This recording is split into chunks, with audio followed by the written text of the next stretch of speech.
Five, four, three, two.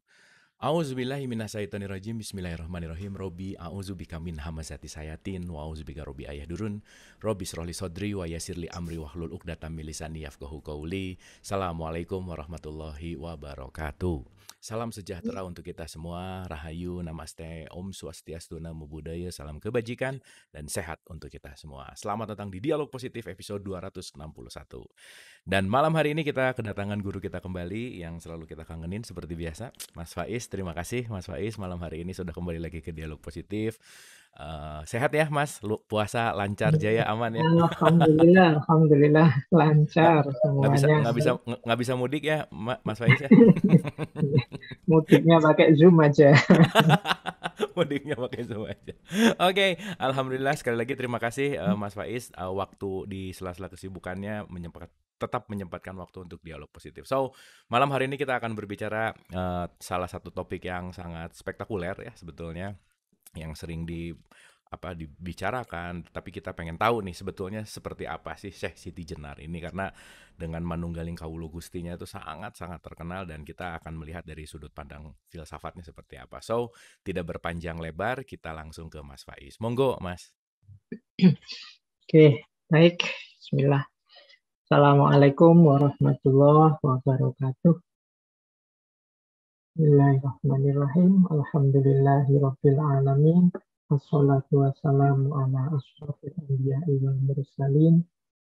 Sayyidina wa maulana Muhammadin wa ala alihi wa ashabihi wa man tabi'ahum bi ihsanin ila yaumiddin.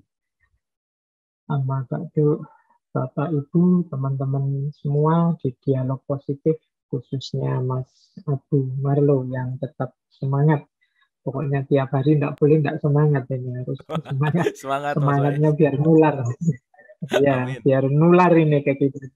Karena biasanya apalagi puasa-puasa gini, habis buka, habis terawih itu bawaannya mesti agak ngantuk-ngantuk gimana gitu biasanya. Ya, tidurnya orang puasa itu ibadah, tapi belajarnya jauh lebih bernilai ibadah lagi. Nah itu penting, itu harus diulang-ulang Mas Faiz ya, jangan tidur terus. Jadi pasti nilainya lebih tinggi daripada hanya tidur. Baik, Bapak Ibu, teman-teman, ini malam hari ini tema kita luar biasa. Kita membahas seorang sufi wali besar yang turut menyebarkan Islam di tanah Jawa.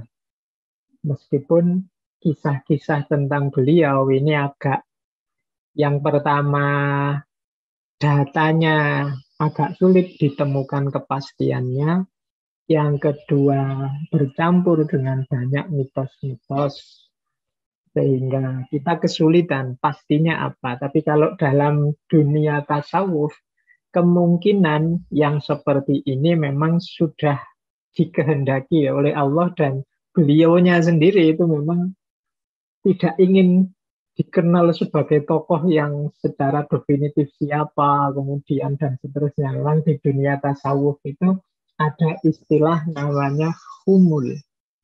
Nanti coba saya buka ya slide, saya share slide.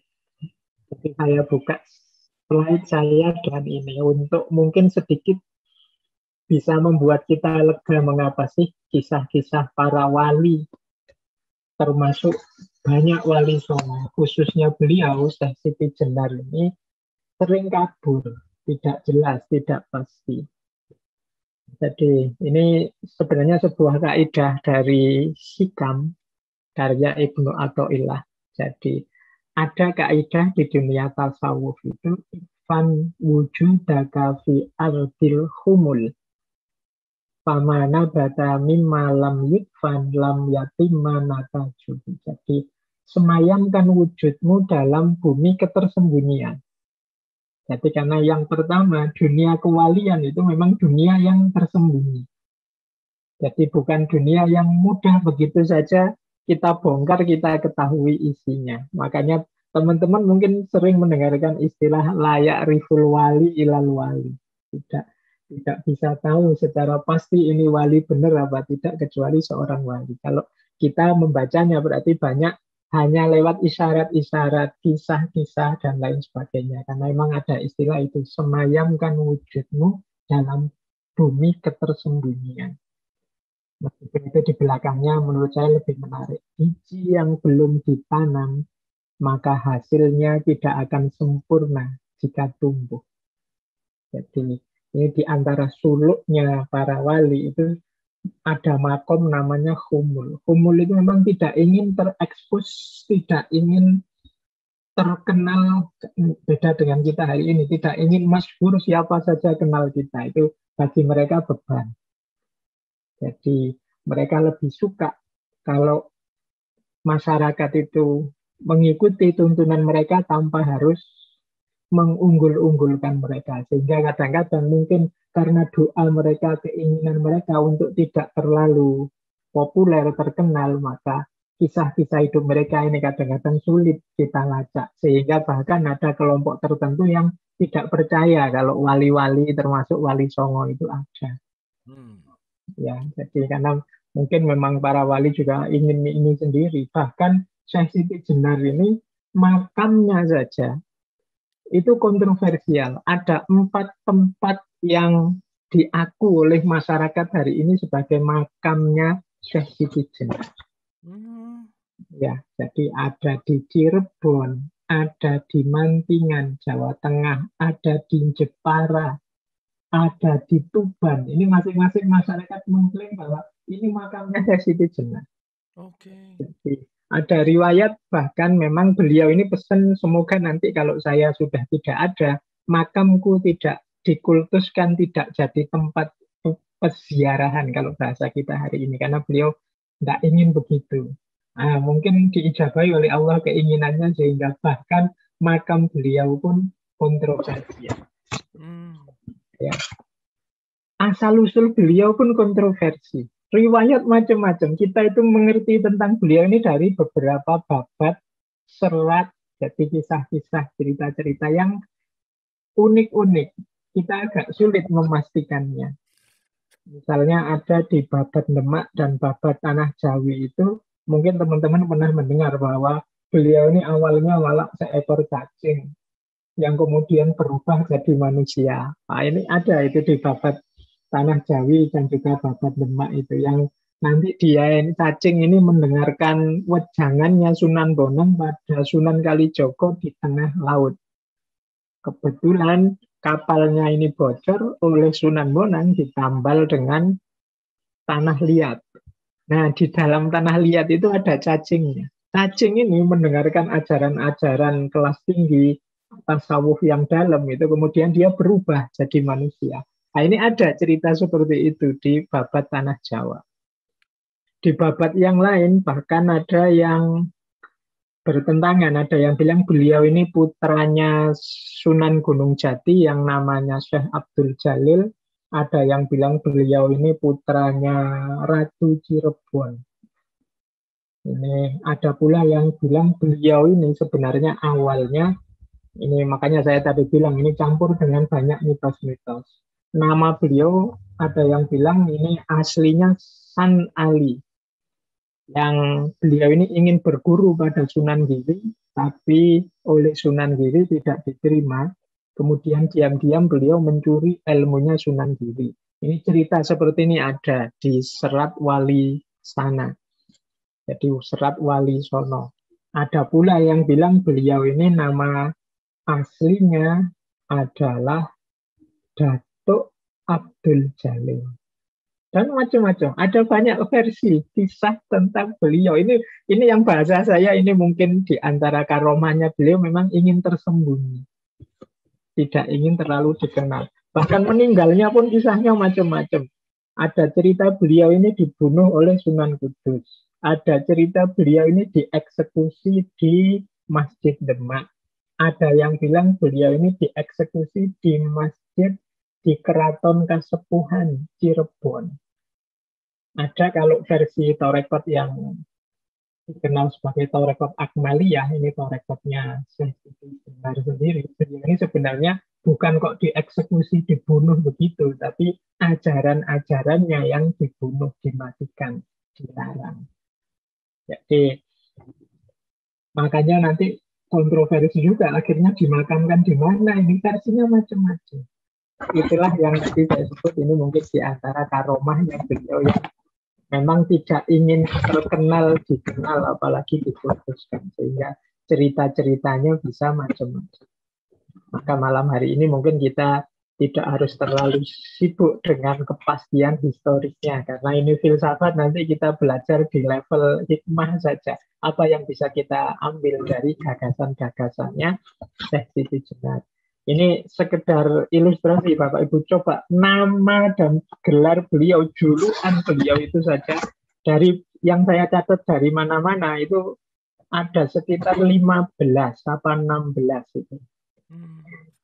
Ada San Ali atau Hasan Ali Azhar, ada Syekh Abdul Jalil, ada Syekh Joboronto. Ini saat beliau nama yang dikenal di Malaka, di Palembang. Ada Prabu Satmoto, ini murid-muridnya. Syekh Lemah Abang, ini yang kita kenal juga, atau Lemah Bang. Ini yang diberikan oleh masyarakat, yang dibentuk oleh Syekh Siti Jenar.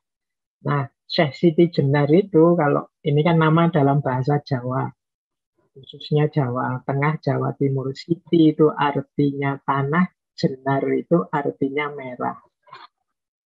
Tanah merah ini maksudnya apa? Ini sebenarnya menceritakan hakikatnya manusia. Manusia itu secara biologis kita yang kelihatan ini kan aslinya hanya dibuat oleh Allah dari tanah merah. Tanah lempung itu kan tanah merah. Dan sisanya adalah roh dari Allah. Sehingga Siti Jenar itu sebenarnya menggambarkan filosofi hidup beliau. Kita ini hakikatnya, fisik kita itu hanya tanah. Maka kalau kita merasa tinggi, merasa sombong, itu tidak pantas. Nah, itu gelar dari Siti Jenar. Makanya beliau dikenal Siti Jenar. Siti Jenar itu nanti kalau ke barat jadinya Lemah Abang. Jadi Lemah Abang itu sama, lemah itu tanah, abang itu merah. Sama. Nanti nama lain juga ada Sunan Sasmito, ada Syekh Siti Bang, sama artinya tanah merah. Syekh Siti Brip itu sama, tanah merah. Syekh Siti Lubung, ini masyarakat Jawa Tengah. Ada juga Sunan Kajenar. Sunan Kajenar ini di naskahnya Raden Ngabei Ronggowarsito. Ada juga Syekh Wali Lanang Sejati, Syekh Jati Mulyo, Syekh Sunyoto Jati Murti. Dan ini nama-nama beliau. Ini kan menunjukkan beliau ini luar biasa tapi misterius. Dan sekaligus kontroversial. Inilah menariknya, karena orang itu kan semakin misterius, semakin ingin mengejar. Di situ kemudian muncul banyak mitos-mitos tentang beliau. Nah, ini dari sini sudah mulai terasa luar biasanya beliau.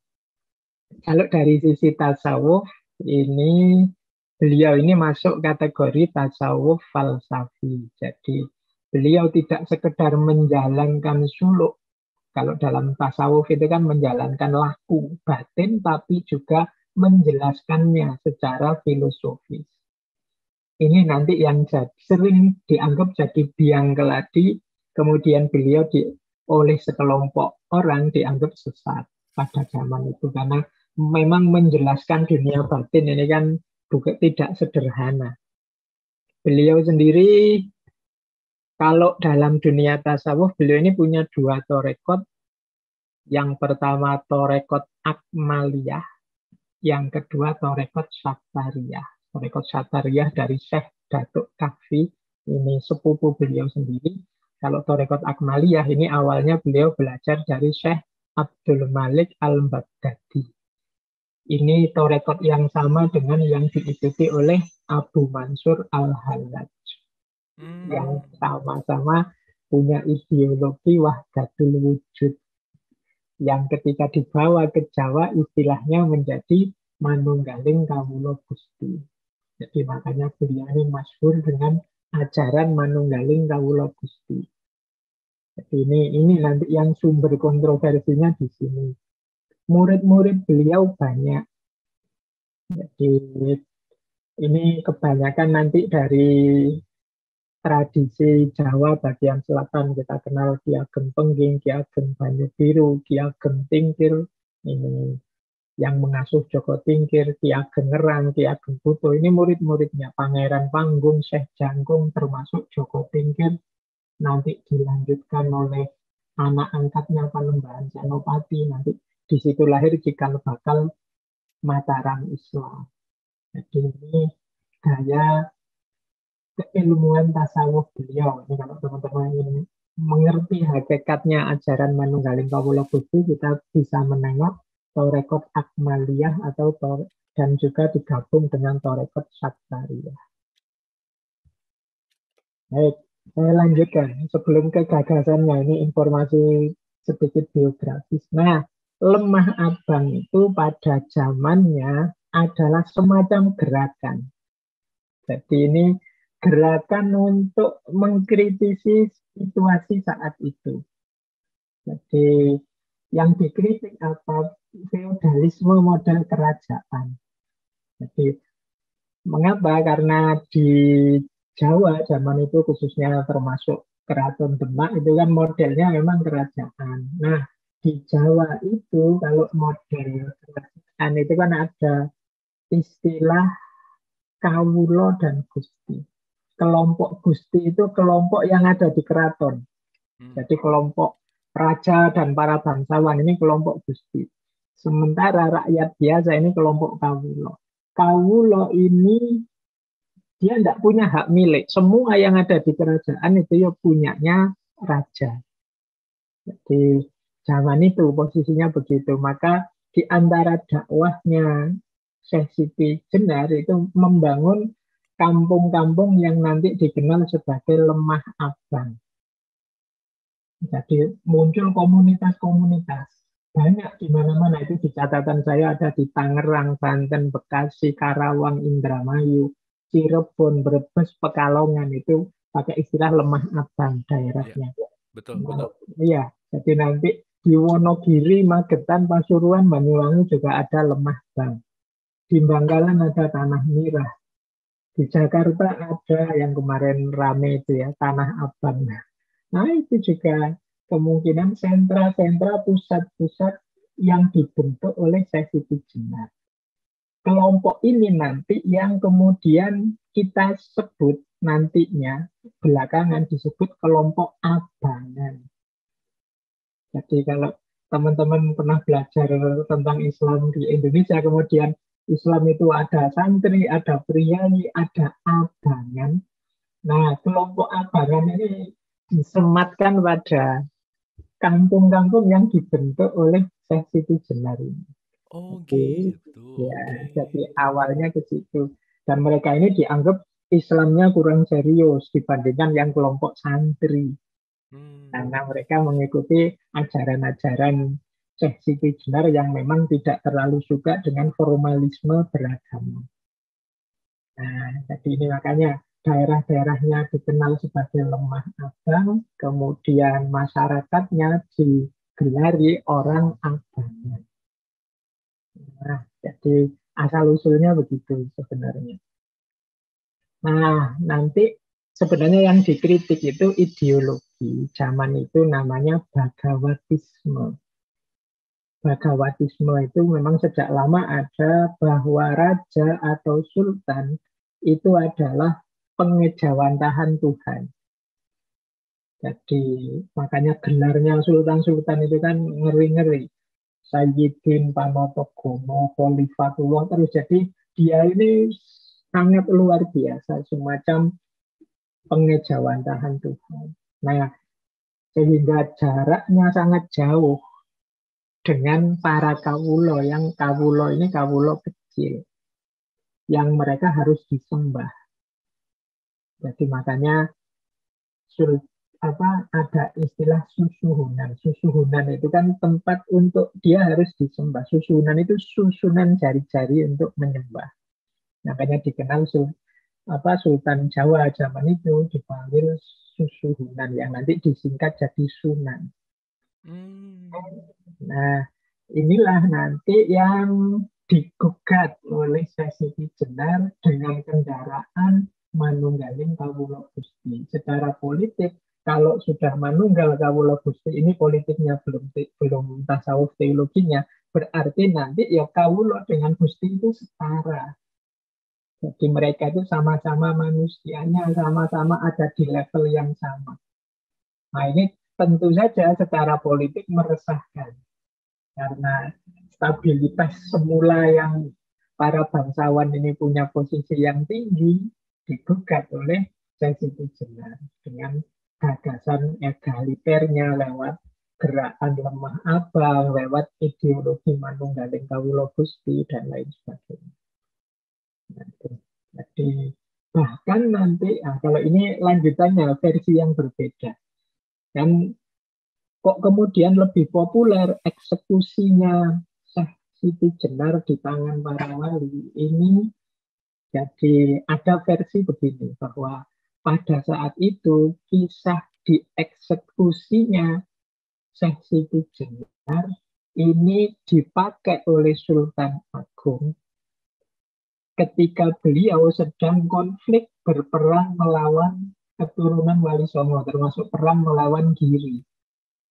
Nah, kisah eksekusinya Syekh Siti Jenar ini diungkap untuk apa bahasanya? Menjatuhkan martabat atau nilai para wali songo yang lain, bahwa mereka itu dulunya sudah zalim pada Syekh Siti Jenar. Nah, ini membuat pasukannya Sultan Agung ini kemudian panas, kemudian semangat perangnya meningkat meskipun melawan sentral-sentral keislaman seperti di Giri saat itu. Karena ceritanya Sultan Agung ini berkonflik dengan Keraton Giri, keturunannya Sunan Giri. Nah, kisah ini kemudian di blow up. Jadi bahwa Sultan Agung itu dulunya dieksekusi, dibunuh, kemudian mayatnya diganti jadi anjing dan lain sebagainya. Ini kan membuat panas ini pasukan Mataram ini. Wah, ini berarti dulu beliau ini dizolimi dan seterusnya. Ya, ada versi penjelasan yang seperti ini. Jadi ada versi juga yang menjelaskan sebenarnya tidak ada konflik sampai eksekusi, sampai hukuman mati. Yang ada memang perbedaan ajaran, perbedaan cara dakwah sebenarnya. Bahkan beberapa wali songo itu ajarannya mirip dengan Syekh Siti Jenar. Naskah-naskah babat yang ditulis oleh Sunan Bonang, Sunan Kalijogo itu mirip saja modelnya dengan manunggaling kawula Gusti ini. Cuma memang secara politik Syekh Siti Jenar ini lebih agresif bertentangan dengan yang punya kekuasaan saat itu. Sehingga terjadi banyak konflik-konflik. Jadi ini gambaran. Jadi saya menunjukkan beberapa versi. Semoga teman-teman semakin terbuka bahwa ternyata memang ada banyak versi tentang Syekh Siti Jenar ini. Tidak melulu cerita bahwa beliau ini punya manunggaling kawula Gusti, kemudian dicap murtad, kemudian dieksekusi. Di situ ada problem-problem politik, problem sosial, dan juga problem budaya yang ikut terlibat. Jadi tidak sesederhana kelihatannya. Baik, ini untuk pengantar sebelum ke gagasan-gagasan. Nah, yang paling populer nanti ini manunggaling kawula Gusti. Ini sebenarnya panjang. Semoga kapan-kapan kita bisa menjelaskan ini. Meskipun ini sebenarnya lebih banyak ke nuansa sofistiknya, tapi juga ada unsur teologisnya, ada unsur filosofisnya. Biasanya aspek teologis itu mengambil dalil-dalil yang memang menunjukkan Allah itu ada dalam segala hal. Jadi misalnya dalil nahnu aqrabu ilaihi min hablil warid. Kami, katanya Allah, lebih dekat dengannya dibandingkan urat lehernya. Ini kan sebenarnya bahasa majas yang menunjukkan Allah itu sangat dekat dengan diri kita. Nah, ini memang kalau dijelaskan begitu saja pada orang awam yang levelnya belum nyampe, nanti memang menganggap Allah itu ada di leherku beneran. Jadi yang ya kesulitannya mungkin di sini. Jadi strategi dakwahnya Syekh Siti Jenar ini agak kurang halus. Kalau Sunan Kalijaga kan halus, dia punya strategi pelan-pelan masuk sehingga orang tidak sadar. Tapi beliau ini agak mungkin langsung dijelaskan apa adanya. Hmm. Kemudian misalnya dalil itu Allahu bikulli syai'in muhit. Allah itu meliputi segala sesuatu. Nah, ini kalau kita pahami mudah, kemudian tidak berpikir dalam, oh berarti segala sesuatu itu Allah, berarti segala sesuatu bisa disembah ini. Nah, itu juga problem ketika dipahami sederhana dengan logika sederhana orang awam. Termasuk ini dasarnya inna lillahi wa inna ilaihi roji'un itu kan menunjukkan kita dulu asalnya dari Allah dan nanti kembali ke Allah. Berarti surga, alam barzah, macam-macam termasuk dunia itu hanya ampiran sementara. Jadi hakikatnya kita itu nanti akan bersatu dengan Allah. Nah itu dalil-dalil teologis ini biasanya dipakai dalam menjelaskan manunggaling kawula Gusti. Kemudian yang filosofis ini juga banyak. Misalnya begini, ada uraian. Satu-satunya wujud yang ada itu hanya Allah. Kalau kita kan mungkin ada. Mungkin ada itu, ada kita itu dipinjami oleh Allah. Kalau Allah tidak mengizinkan kita ada, ya tidak ada. Kita yang mungkin wujud. Dulu kita tidak ada, sekarang dipinjami oleh Allah keberadaan sehingga ada, nanti kita tidak ada lagi. Berarti hakikat diri kita itu pinjaman dari Allah. Berarti kita itu tidak sejati. Jadi ini logika wajibul wujud, mungkinul wujud. Kalau dalam dunia tasawuf sering diilustrasikan kita ini hanya bayangan. Jadi kalau Bapak Ibu punya cermin besar, kemudian melihat gambar kita di cermin, nah kita itu yang punya wujud ini kayak gambar yang di cermin. Tidak sejati, yang sejati ya kita yang sedang berdiri di depan cermin. Ini kayak hubungan antara Allah dengan ciptaannya. Jadi ciptaannya itu gambar di cermin, yang sejati ya Allahnya. Inilah nanti yang disebut wahdatul wujud. Wujud itu hakikatnya ya cuma satu, yaitu ya Allah saja. Kalau kita kan tidak punya wujud, kita hanya dipinjami wujud oleh Allah. Jadi kita itu tidak hakiki, yang hakiki hanya Allah. Nah ini penjelasan filosofis yang cuma kayak yang seperti ini kan tidak mudah untuk dijelaskan pada yang awam. Jadi wujud kita itu wujud yang bayangan saja, pinjaman saja. Kemudian juga ada pandangan dalam manunggaling kawula Gusti, berarti segala sesuatu itu ada unsur Allahnya, manifestasi dari Allah, baik jalaliyah maupun jamaliyah. Jalaliyah itu keagungannya, jamaliyah itu keindahannya. Kita melihat apapun, rasakan di situ kehadirannya Allah. Melihat gunung yang meletus, itu berarti gunung sedang menunjukkan jalaliyahnya Allah, kemahakuasaannya Allah. Betapa gunung meletus itu kelihatan gagah, kita tidak ada apa-apanya. Atau gunung yang pagi hari sunrise dalam keadaan sangat indah. Kita yang pas lagi puncak bisa melihat indahnya matahari dari atas gunung. Tapi gunung saat itu sedang memanifestasikan jamaliyahnya Allah, keindahannya Allah. Jadi dalam segala hal itu ada jalaliyah, ada jamaliyahnya. Rasakan hadirnya Allah di sana.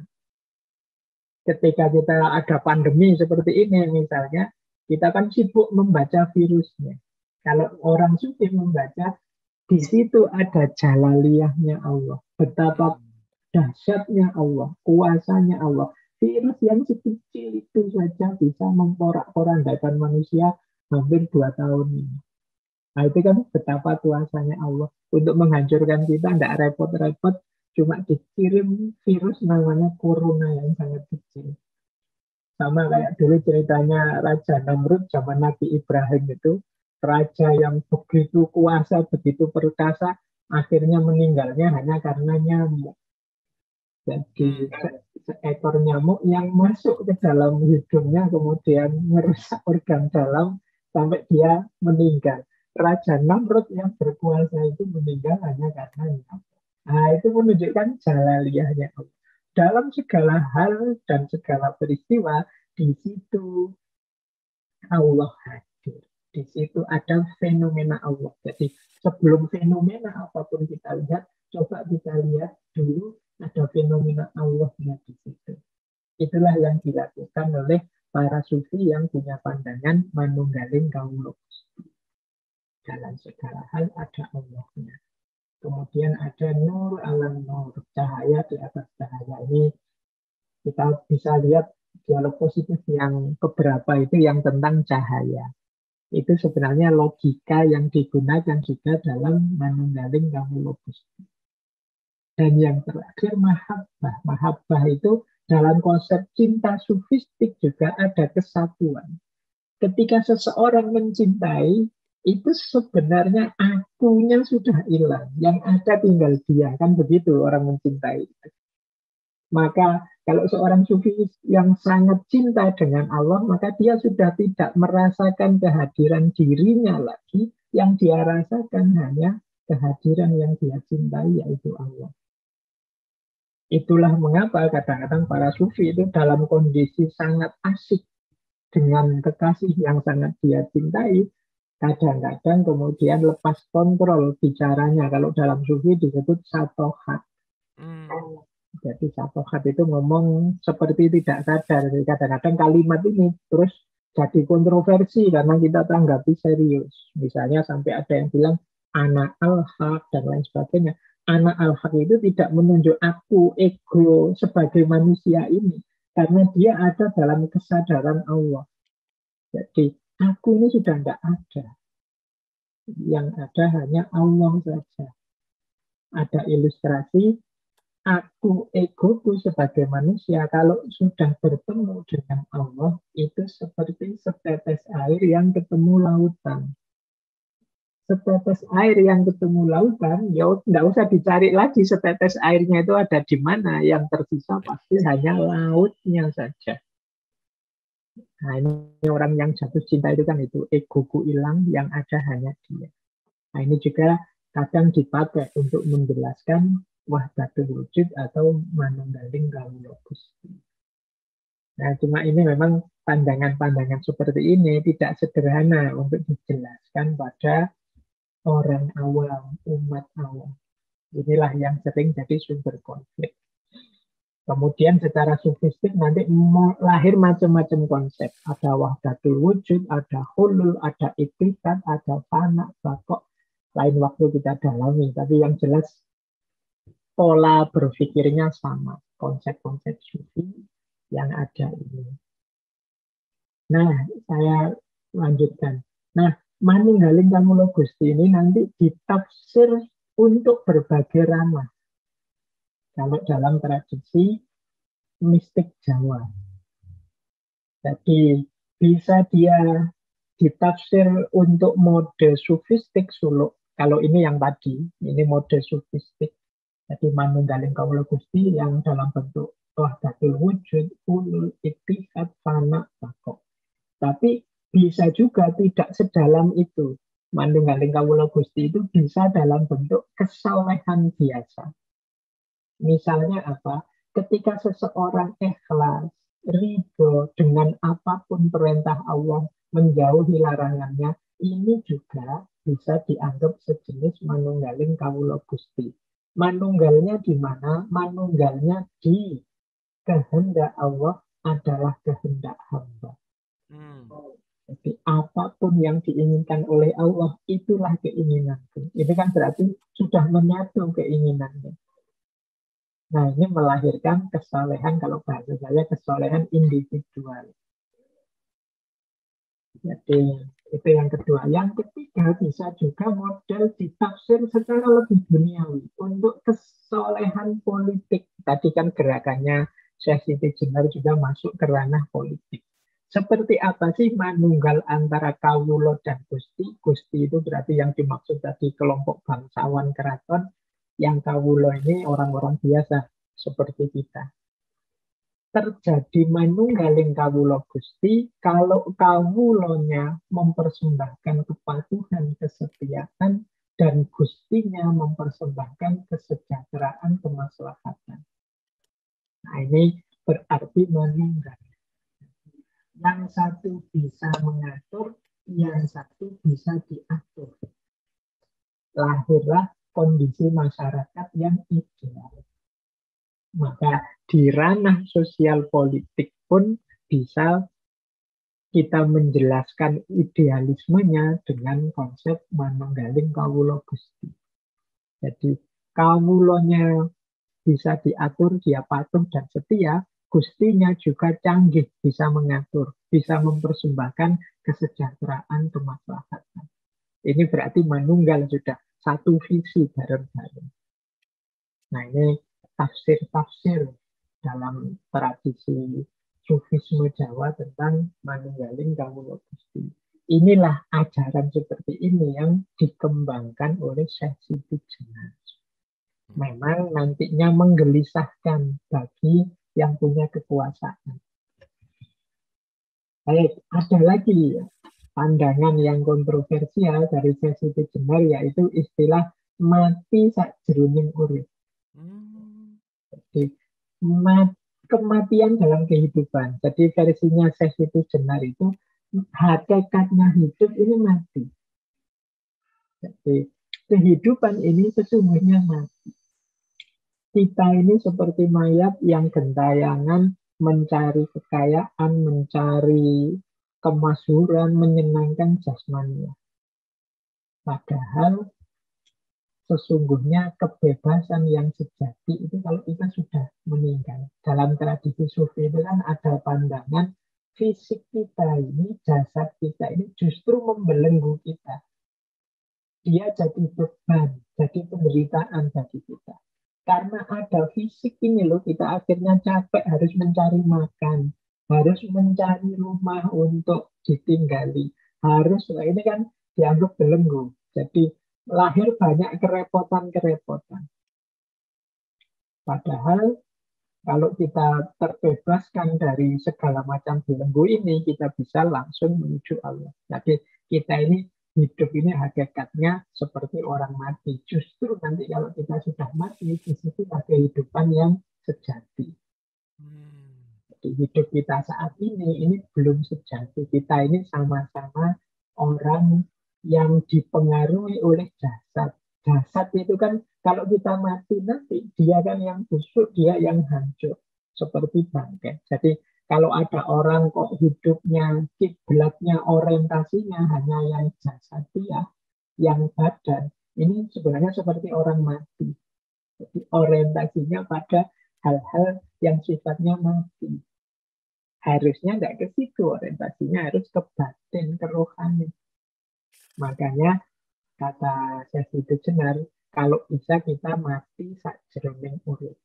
Mati sakjroning urip itu saat hidup ini perlakukanlah kita kayak orang mati. Orang mati itu kan nggak peduli lagi dengan jasad juga. Jasad itu dipenuhi secukupnya saja, nggak usah dikejar-kejar harta, dikejar-kejar ambisi macam-macam. Nah, itu istilahnya mati sakjroning urip. Jadi bisa merasakan kematian saat hidup sebelum kematian yang sebenarnya. Yang itu hakikatnya adalah hidup yang sejati. Nah, ini juga kalau diajarkan pada yang awam sering jadi masalah. Bagi orang-orang tertentu yang nekat, kemudian berarti hidup ini tidak penting. Jadi berarti hidup ini tidak ada artinya. Bahkan bagi orang-orang nakal tertentu zaman itu kemudian jadi alasan untuk melakukan kejahatan. Melakukan hal-hal yang mungkin meresikokan nyawanya, mungkin ngerampok, mungkin begal, menyusahkan orang lain karena dia menganggap dunia ini tidak penting kok. Mati juga tidak apa-apa, malah bebas. Nah, pandangan ini yang ketika masuk tidak pada tempatnya sering jadi masalah. Oke, baik, saya lanjutkan. Nah, ini saya ambil satu fragmen dari Babat Demak. Jadi jawabannya Siti Jenar ketika dipanggil oleh Sultan Demak dengan mengutus Sunan Bonang. Katanya Siti Jenar, Bonang, kamu mengundang saya datang di Demak, tapi saya males untuk datang. Karena saya merasa tidak di bawah atau diperintah siapapun kecuali oleh hati saya. Perintah hati itulah yang saya turuti. Selain itu tidak ada yang saya patuhi perintahnya. Bukankah kita sesama mayat? Mengapa seseorang memerintah orang lain? Manusia itu sama satu dengan yang lain. Sama-sama tidak tahu siapa yang sukma, yang sejati itu. Yang disembah hanya namanya. Jadi sama-sama tidak paham kok merasa lebih tinggi, merasa sombong, merasa lebih berkuasa. Ini sebenarnya kisah ini masyhur sekali ketika Siti Jenar dipanggil berkali-kali ke istana tidak datang. Sebenarnya ya alasan utamanya ini. Dia merasa siapa dia yang manggil-manggil aku. Kita ini levelnya setara. Kalau dalam kisah-kisah sufi itu sebenarnya terbalik. Para raja, para sultan lah yang biasanya mengunjungi para sufi untuk belajar. Nah, dalam kasusnya Siti Jenar ini kebalik. Sultannya bolak-balik memanggil Syekh Siti Jenar. Ya tentu saja beliau tidak mau karena siapa yang butuh, siapa yang perlu. Jadi logikanya begitu. Itu meskipun kemudian mengundang murkanya Sultan sampai beliau divonis bersalah, dikejar-kejar dan murid-muridnya hampir semua dieksekusi. Termasuk kisahnya beliau sendiri. Ini ajaran kesetaraan karena beliau tadi lewat anak abangnya. Nah, baik. Saya cuplikkan sedikit-sedikit ajaran-ajaran beliau. Sebenarnya masih panjang dan luas. Nah, ini yang populer sekali dari Siti Jenar itu ajaran tentang syahadat. Syahadat itu syahadat. Jadi, kalau versinya Siti Jenar, syahadat itu tidak sekedar ucapan di mulut atau ikrar, tapi adalah kesaksian. Kesaksian itu ya nggak bisa sekali jadi. Dia harus hidup dalam day-to-day keseharian kita. Jadi antara kata-kata, pikiran, perbuatan, rasa di hati, ini harus nyambung. Yang syahadat tidak hanya harus mulutnya, tapi juga pikirannya, tapi juga hatinya, tapi juga perbuatannya, kelakuannya, dan seterusnya. Jadi tidak hanya mengucapkan syahadat, tapi menghidupkan syahadat dalam keseharian. Nah, ini ajaran ini nanti dikenal sebagai syahadat. Jadi syahadat itu mewarnai setiap sel saraf tubuh kita. Mungkin ilustrasinya begini, ada kisah masyhur sekali dari tokoh namanya Syekh Jangkung. Ada yang bilang beliau ini muridnya Sunan Kalijogo, ada yang bilang beliau ini muridnya Syekh Siti Jenar. Jadi Syekh Jangkung ini satu ketika diuji tentang syahadat. Jadi murid-murid yang lain ketika diuji mengucapkan syahadat, mengucapkan syahadat seperti biasa, asyhadu alla ilaha illallah wa asyhadu anna muhammadar rasulullah. Tapi begitu Syekh Jangkung dapat giliran, begitu saatnya dia harus mengucap syahadat, dia keluar dari ruangan, mencari pohon yang paling tinggi, kemudian menjatuhkan diri. Wah, itu murid yang lain kaget terus nguber ke sana termasuk gurunya. Begitu ditanya, kamu itu kenapa? Wong disuruh syahadat saja loh, kok enggak naik ke atas pohon terus terjun. Nah, jawabannya saya Jangkung, ya ini syahadat saya. Saya yakin benar bahwa hidup matiku itu sepenuhnya di tangannya Allah. Maka aku buktikan keyakinanku itu dengan cara loncat dari pohon. Dan memang Allah dengan kuasanya, saya baik-baik saja. Itu syahadat dari Syekh Jangkung. Tapi semoga Bapak Ibu tidak usah niru. Yang penting nanti, nanti jangan-jangan setelah ini nyari pohon Ini semua. harus ada ini tanda Ya. bintangnya, jangan Oh, dilakukan. syarat dan ketentuan berlaku kalau Syarat ini. dan ketentuan berlaku Ya, dilakukan hanya oleh ahli gitu ya. ya, jadi ini penjelasannya adalah ya kita ini syahadat kita itu jangan hanya di mulut, Jangan hanya diikrarkan, tapi juga dijalankan sepenuhnya dalam hidup. Cermin hidup kita adalah cermin seorang yang bertuhan dan patuh pada ajaran nabinya. Itu berarti bersyahadat, tidak hanya mengucapkan syahadat. Ini ajaran ini nanti yang dikenal sebagai sasahidan. Ini gaya-gayanya Sesi Jenar nanti selalu seperti ini. Termasuk misalnya, saya ambil contoh lagi, beliau mengkritik sholat. Ini banyak dikritik santri yang sholat. Sholatnya para ulama santri levelnya hanya ini. Sembah raga katanya Sesi Jenar. Sembah raga itu levelnya hanya fisik. Jadi tidak salah sih, tapi kurang dalam. Targetnya sholat bukan ini. Jadi, ya kalau sembah raga itu bukti ketundukan yang dilihat gerakannya saja. Sucinya ya suci fisik dengan air, dengan wudhu. Isinya patuh, penghambaan, ketundukan, kepatuhan, dan lain sebagainya. Banyak santri dan kiai, ulama, kata Sesi Jenar, mentoknya hanya di sini. Salah benarnya sholat dilihat hanya di level ini. Sholat syariat. Tidak salah, tapi kalau hanya sampai level ini belum kena target dan tujuannya sholat.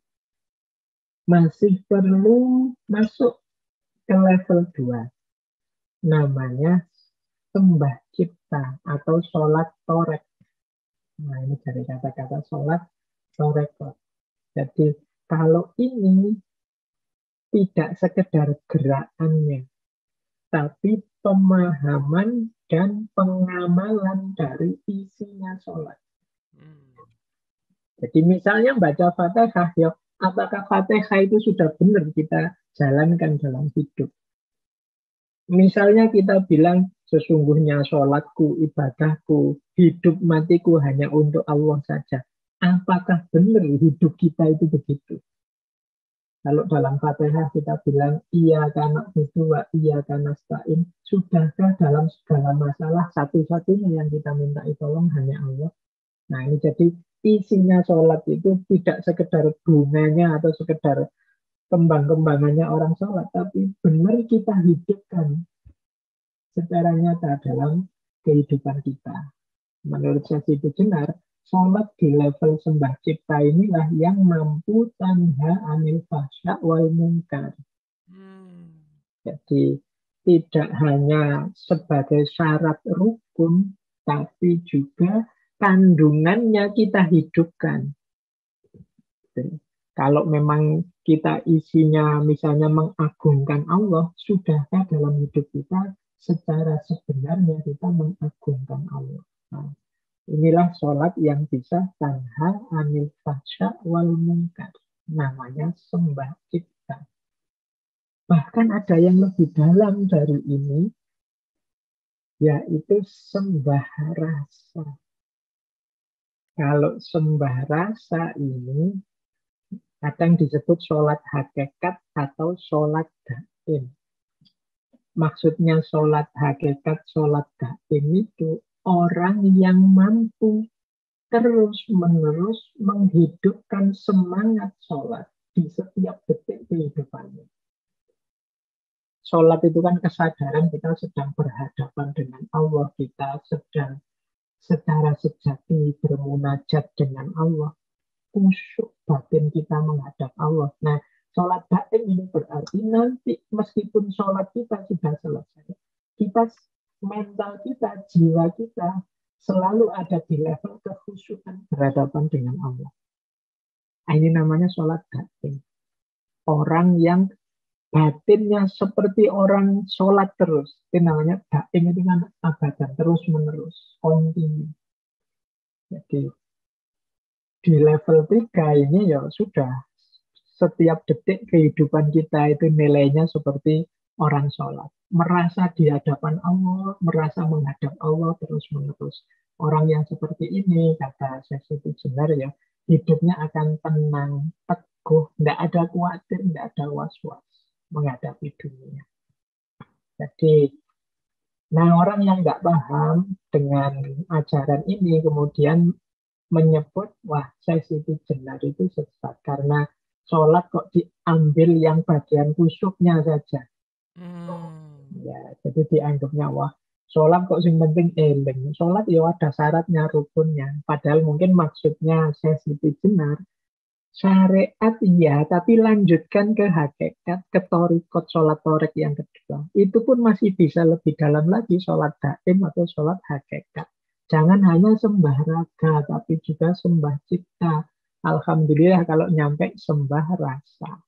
Nah ini kan ketika orang salah paham, kemudian dianggapnya, wah ini kayak sholatnya orang kejawen, ini hanya ilim saja, batin saja, lahirnya enggak.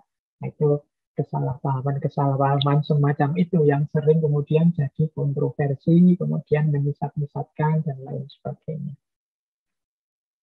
Baik, waktunya sudah jam 9, ini asik saya ngomong. Masih Ah, ada waktu kalau sudah ya monggo kita, ya, karena masih panjang ini acaranya seperti lima itu. menit lagi boleh, Mas Faiz, masih asik soalnya.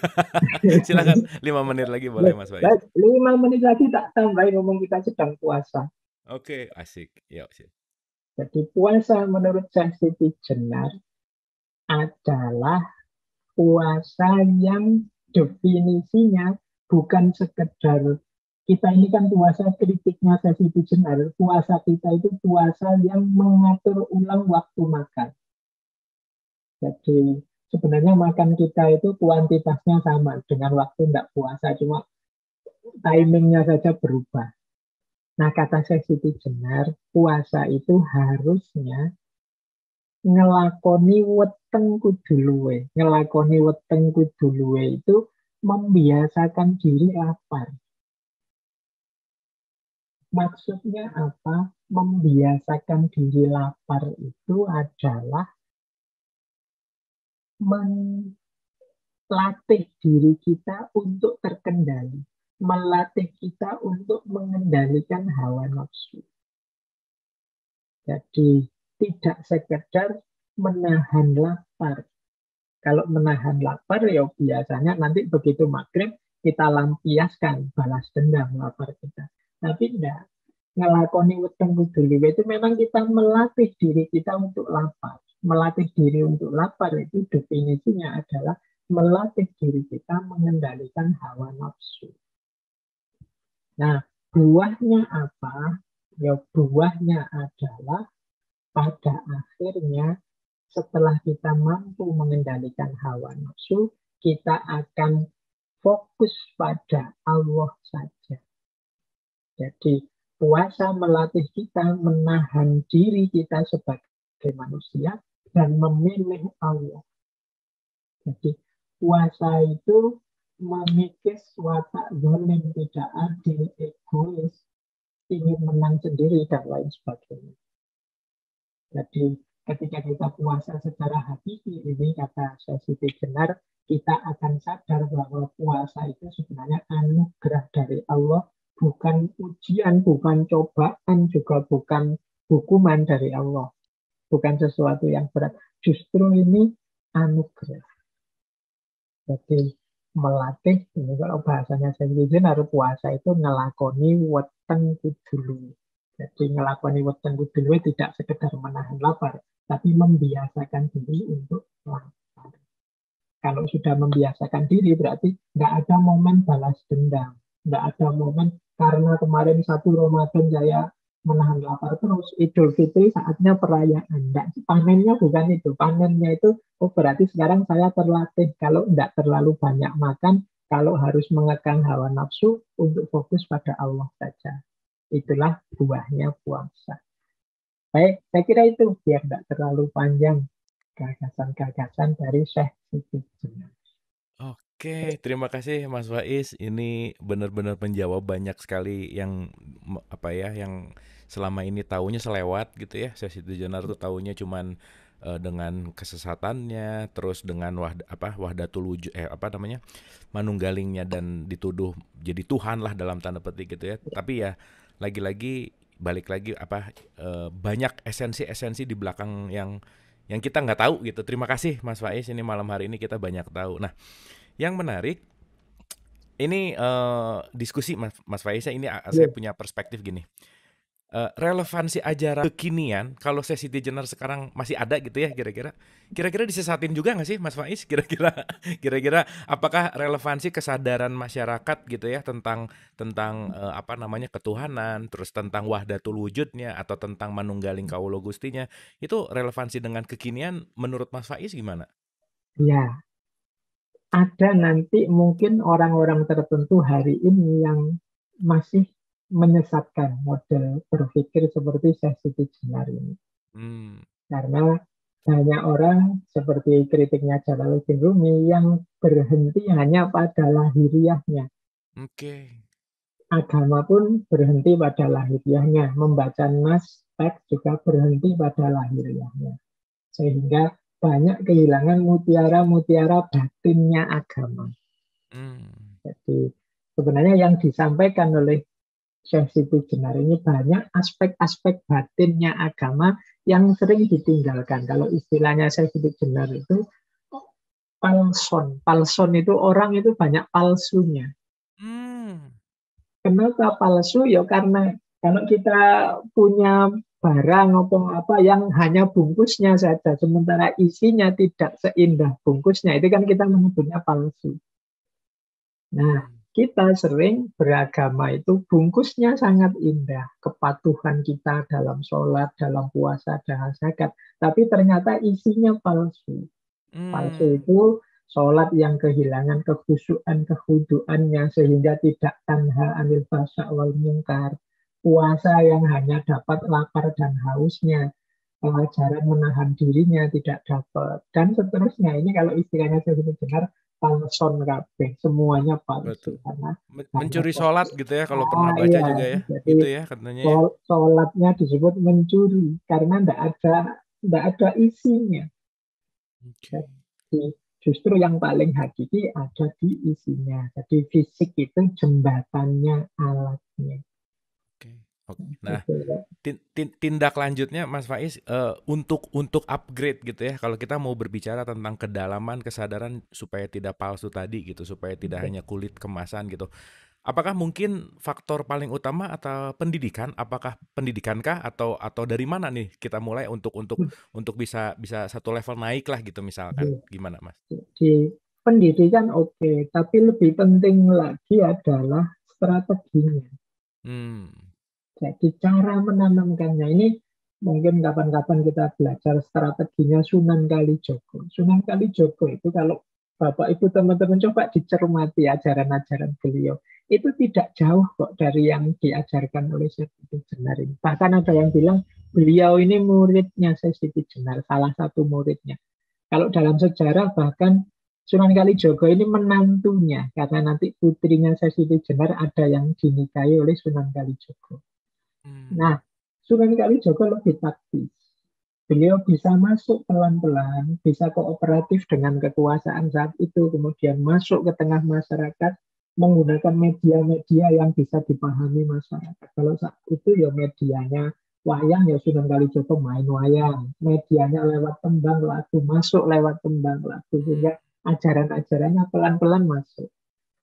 Agak berbeda memang dengan sesi Jenar yang agak keras, frontal nabraknya oke, oke, sehingga oke, sering lahir kontroversi. Jadi pendidikan oke memang satu-satunya jalan ya penyadaran itu lewat pendidikan. Tapi pendidikan yang kita rancang dengan smooth, kita atur biar masuknya mudah lewat oke, strategi-strategi dakwah yang indah. Oke, oke. saya kira itu. Kalau gitu next kita bahas Sunan Kalijaga Mas Faiz. Ye, boleh. Alhamdulillah. Oke. Oke, Strategi satu beliau. lagi nih sebelum aduh ini pertanyaan udah banyak satu lagi tapi saya masih banyak penasaran juga. Tadi sangat apa ya? Itu dalam banget filosofi sholatnya Siti Jenar ya. Ada sembah Ye, raga, sembah cipta, sembah rasa. Nah, ini yang saya sendiri suka lihat di lapangan yang terjadi Mas Faiz.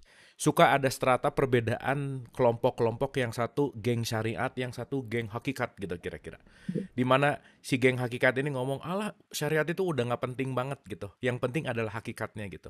Yang syariat-syariatnya itu udah nggak terlalu penting. Nah, ini ada gap antara syariat dan hakikat. Ini gimana sih seharusnya dalam tanda petik kok yang hakikat jadi merasa syariatnya nggak penting, tetapi yang syariat juga jadi hakikatnya jadi nggak ngerti gitu. Nah, menurut Mas Faiz fenomena seperti itu gimana tanggapannya, monggo? Ya, jadi fenomena seperti itu terjadi karena banyak di antara kita hari ini yang tertutup. Jadi tertutup itu tidak bisa lagi diberi masukan.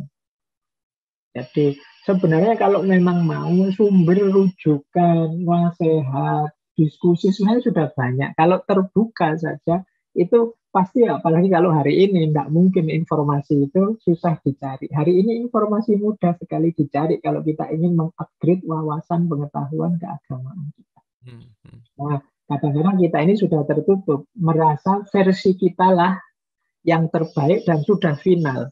Jangan Hmm, diubah-ubah lagi. Ini hmm. problemnya di situ. Sehingga kita tidak naik-naik kelas. Kita merasa sudah selesai. Bahayanya orang yang sudah selesai itu dia mandek sudah. Dia lupa bahwa manusia itu tidak ada yang sempurna. Selalu ada kurangnya. Berarti tugas kita itu tiap hari harus selalu mencari yang lebih baik, lebih sempurna, lebih baik, dan seterusnya. Nah, banyak di antara kita yang tertutup itu tadi sehingga tidak sadar. Misalnya yang syariat tadi lupa bahwa syariat ini tidak akan sempurna kalau tidak masuk ke ranah hakikat. Yang hakikat juga begitu. Bagaimana kita bisa ketemu hakikat kalau tidak melalui jalan syariat? Jadi dua-duanya penting. Nah, cuma karena sudah stuck di ranahnya masing-masing, di kebenarannya masing-masing, terus tidak bisa saling memberi masukan. Yang ada saling klaim kebenarannya sendiri-sendiri. Oke, Kemudian terus konflik. Nah, itu yang terjadi sering-sering. oke. Ya, Makasih Mas Faiz. Oke, ini ada pertanyaan sebelum ke Mas Aryo. Pertanyaannya begini. Ada statement pengharaman filsafat katanya Mas Faiz. Nah, ya. kenapa kok filsafat diharamkan gitu? Silakan. Baik. Ini sering sekali ditanyakan ini pada Oh saya. iya iya. Ya. Iya, oke. Jadi begini Bapak Ibu, Eh, klaim bahwa filsafat itu haram sebagian besar muncul karena membaca gagasan-gagasan para filosof tertentu. Hmm. Jadi, mungkin karena tidak setuju dengan filosof A, filosof B, filosof C, dan seterusnya, kemudian menfatwakan filsafat itu haram. Padahal hakikatnya filsafat tidak di situ. Jadi itu kan namanya produk berpikir filsafat. Hmm. Filsafatnya sendiri itu ya intinya adalah cara berpikir yang benar. Itu filsafat. Jadi mengajari kita cara berpikir yang lurus, yang runtut, yang benar. Inilah hakikatnya filsafat. Berpindah dari mitos ke logos. Mitos itu berpikir yang ikut-ikutan, tidak tahu argumennya, tidak ngerti posisi berpikir, konteksnya macam-macam. Yang penting orang lain begitu, saya begitu. Pindah ke logos. Logos itu berpikir secara argumentatif, secara kritis, mencari kebenaran. Hakikatnya filsafat ini. Nah, kemudian orang sering rancu dengan produk-produk berpikir filsafat. Kalau produknya silahkan saja Bapak itu kan bisa setuju, bisa tidak setuju. Itu setiap ilmu juga begitu. Kita belajar fikih pun setuju mazhab ini, tidak setuju mazhab ini, tidak apa-apa. Bukan berarti kemudian fikihnya kita anggap sesat, kita tidak mau fikih. Jadi kadang-kadang melesetnya di situ. Saya juga tidak setuju misalnya beberapa gagasan filosof yang sampai ke level anti Tuhan misalnya, atau Hmm. hidup ini direduksi hanya ekonomi saja, yang lain tidak penting. Saya akan mengkritik itu, saya nggak setuju. Jadi kalau gagasan-gagasan tertentu ini mungkin memang nggak cocok dengan Islam. Oke. Tapi masih banyak kalau di level produk, gagasan yang lain yang sebenarnya sangat cocok dengan agama. Jadi cuma ini tidak bisa disebut filsafat. Hakikatnya filsafat itu ya kemauan, kesungguhan, keinginan kita berpikir yang benar, yang lurus. Kalau ini menurut saya ya justru kewajiban agama. Agama itu di banyak ayat Al-Quran itu banyak menyebut afala ta'qilun, afala Hmm. tatafakkarun, afala tatadabbarun, dan lain sebagainya. Jadi Nah, ini kan kewajiban agama. Tapi kalau alasannya gagasan filosof tertentu, ya berarti bukan filsafatnya yang haram, ya mungkin gagasan tertentu itu. Gitu. Oke. Dan itu kan boleh saja kan orang setuju tidak setuju dengan pikirannya orang tertentu. Itu tidak masalah menurut saya. Jadi menurut saya duduk persoalannya begitu. Baik, baik. Terima kasih. Emang Quran juga banyak bicara untuk berpikir kok ya, Mas Faiz ya. Ya, itu untuk, Untuk menggunakan akal untuk gitu. menggunakan akal. Jangan dogma terus gitu maksudnya. Oke, thank you. Terima kasih Mas Faiz, luar biasa. Boleh tepuk tangan dulu dong buat Mas Faiz. Malam hari ini kita dapat sparkling mind blowing tentang City Jenar ya. Next on Sunan Kalijogo. Oke, Mas Aryo. Oh iya, teman-teman kalau ada yang mau nanya, mau apresiasi atau mau berdialog silakan lewat chat di Zoom atau di YouTube atau raise hand juga boleh. Oke? Oke, Mas Aryo, silakan. Ya, tadi itu kan disebutkan Islam abangan ya, yang saya tahu itu sebenarnya dari daerah Jawa, terutama mungkin Jawa Tengah dan mungkin juga sebagian Jawa Timur. Kemudian pertanyaan saya kan, kalau kita bicara Islam itu kan juga ada yang di Sumatera, ada yang di Kalimantan, ada yang di Sulawesi. Apakah yang di pulau-pulau tersebut atau mungkin malah di Nusa Tenggara juga, Nusa Tenggara Barat ya, apakah di daerah-daerah tersebut juga ada semacam versi Islam abangan seperti yang di Jawa Tengah, di mana lakonnya mungkin dianggap berbeda lah dengan aslinya yang di Arab sana gitu. Kalau ada, bisa tolong diceritakan seperti apa perbedaannya, apakah ada kemiripan dengan Islam abangannya di Jawa Tengah, apakah juga mengandung kontroversi seperti yang di Jawa Tengah, atau seperti apa? Itu saya terima kasih. Oke, thank you Mas Aryo. Monggo silakan Mas Ya, Faiz. baik. Ini memang peristiwa ini memang Eh, Mas Faiz, maaf, saya salah pencet mute. Sorry Mas Faiz. ya, Sorry, Pak. mohon maaf, Ya, maaf Mas Faiz. ya, Silakan. ya. Saya ulang sedikit.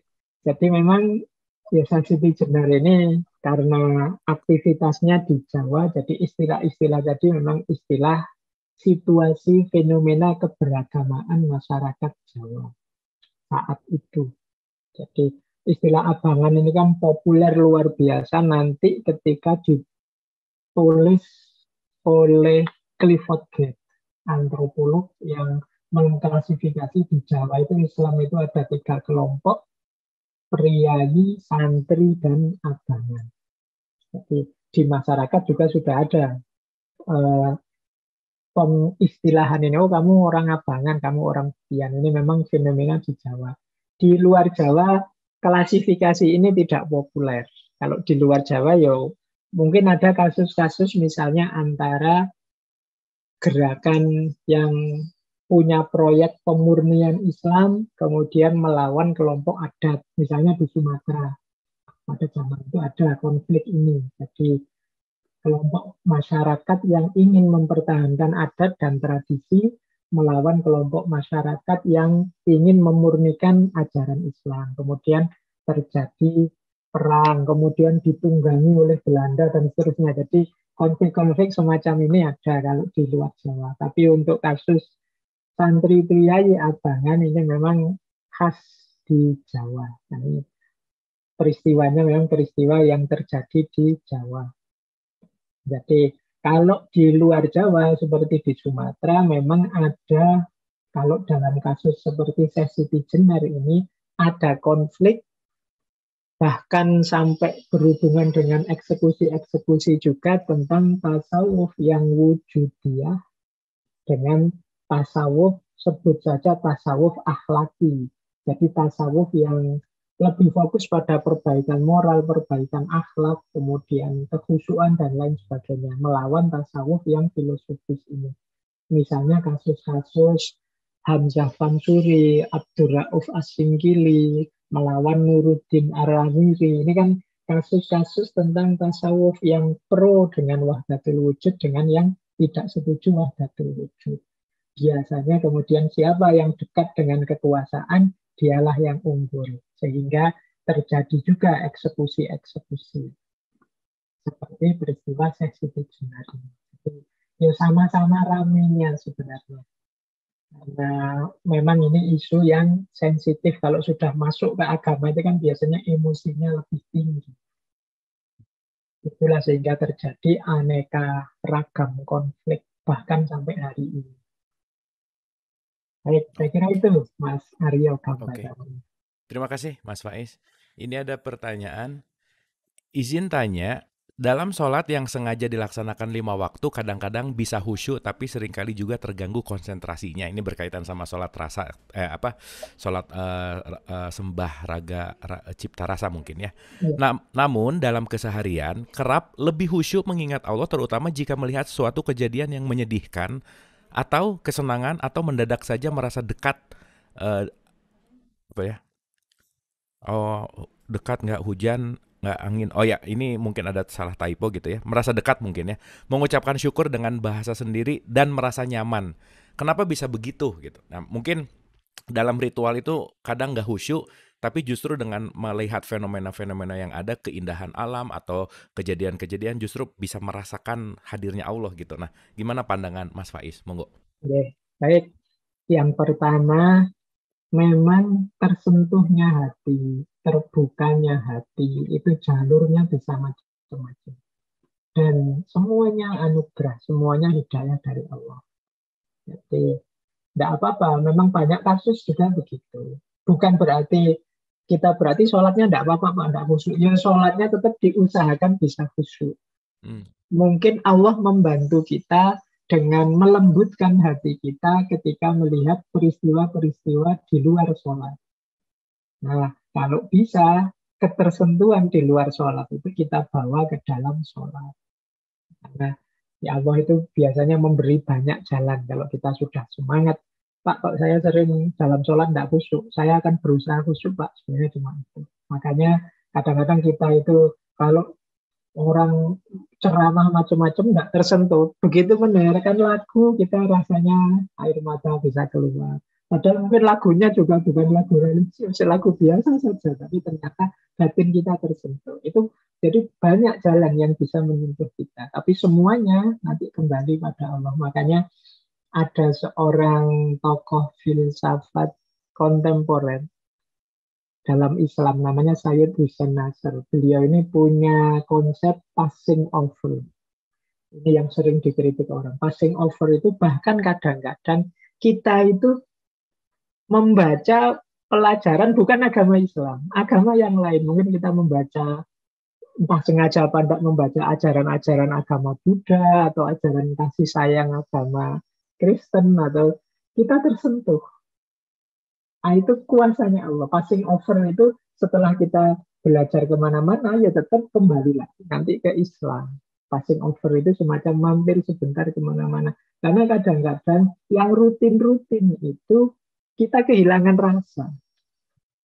Jadi sholat itu karena saking rutinnya, kita jadi mati rasa sudah. Kayak formalitas terus begitu.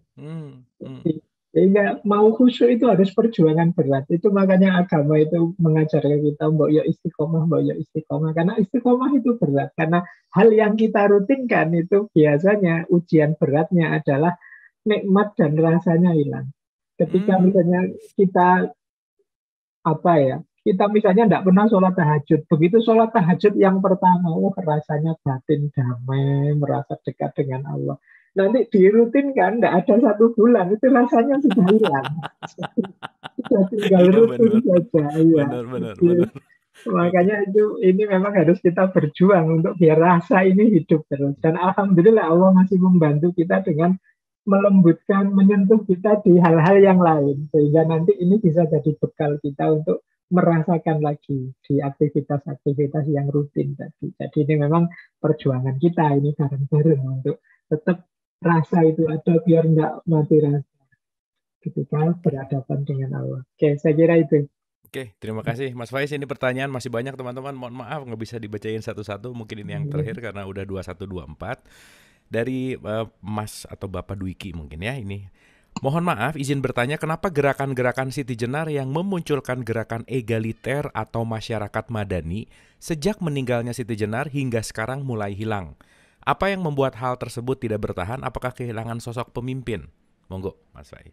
Jadi sebenarnya nanti kalau teman-teman mengikuti kisah beliau dan kisah murid-murid beliau, setelah meninggalnya Syekh Siti Jenar itu tidak langsung mati ajaran ini, tapi dilanjutkan oleh beberapa murid beliau. Dan memang jadi traumatik karena hampir semua murid beliau itu nanti dieksekusi karena dianggap menyebarkan ajaran yang sudah dicap oleh negara sebagai ajaran yang membahayakan negara. Jadi nanti ada Sunan Panggung itu ya dieksekusi di atas panggung. Ada Sunan Geseng dieksekusi dengan cara dibakar. Bahkan nanti murid terpercayanya Ki Kebo Kenongo atau Ki Ageng Pengging, ini sebenarnya masih keturunan Raja Majapahit, itu juga tewas dibunuh dengan, ya pokoknya dibunuh di rumahnya, sehingga ini sebenarnya orang kedua di antara murid-muridnya Syekh Siti Jenar. Ini nanti yang kemudian orang jadi tidak berani lagi terang-terangan melanjutkan gerakannya Syekh Siti Jenar. Jadi murid-muridnya banyak yang mengalami nasib yang tragis saat itu. Makanya tadi saya bilang ini sebenarnya tidak sesederhana ajaran agama yang sesat atau tidak sesat. Di situ sudah masuk politik, kekuasaan, dan lain-lain. Ikut bermain. Sehingga banyak yang kemudian cerita-cerita, kisah-kisahnya kemudian jadi kabur.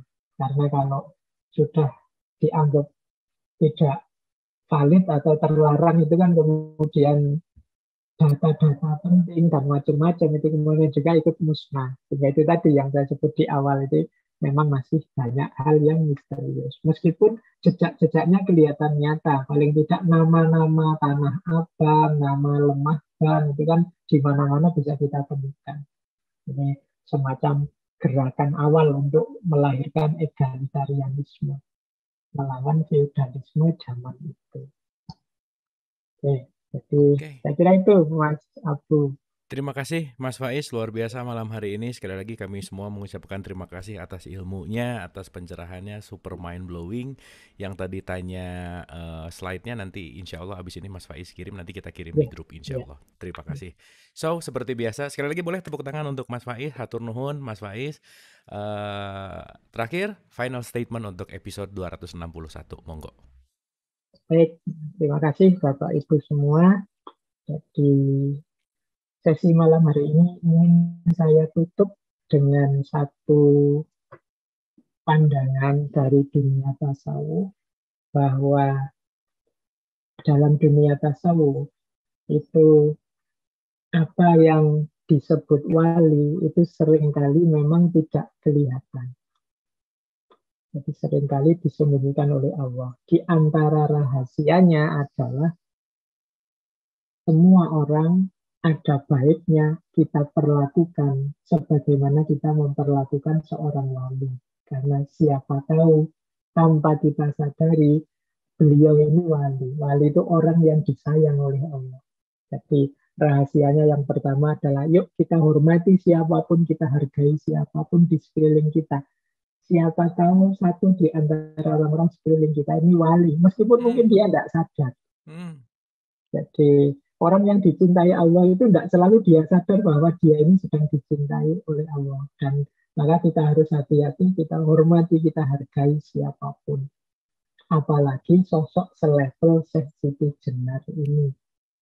Kalau beliau kan sejak dulu juga sudah disebut wali. Maka hari-hari ini saya lihat sering ada wacana-wacana mengkritisi boleh, tidak setuju boleh. Tapi semoga tidak memaki, merendahkan, kemudian tidak menghargai.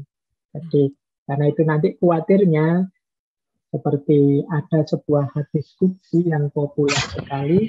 Jadi Allah menyatakan man azani waliyan faqad azantuhu bil harbi.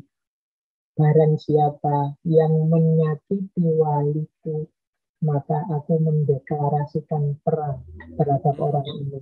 Nah, khawatirnya begitu. Maka untuk terakhir ini saya ingin memintakan yuk kita hargai siapapun, kita hormati siapapun, apalagi sosok selevel Syekh Siti Jenar ini.